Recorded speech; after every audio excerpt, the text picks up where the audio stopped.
Този форум се превърна не просто в трибуна на земеделските производители в България, а и в ковачница на политика в интерес на българското земеделие и обществото като цяло.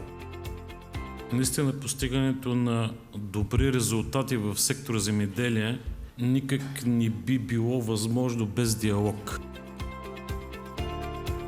Много неща говорихме, много неща сме научили тия 2 дни, но най-важното нещо, което тия последните 2 дни видях, че поне има някакъв диалог.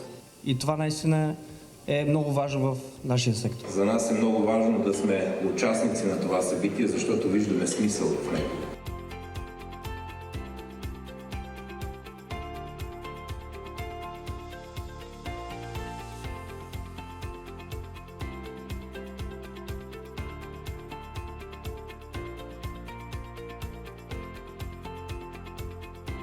Тия 2 дни ние се опитахме да поставим всички проблеми, които ни вълнуват, пред хората, които трябва да ги разрешат.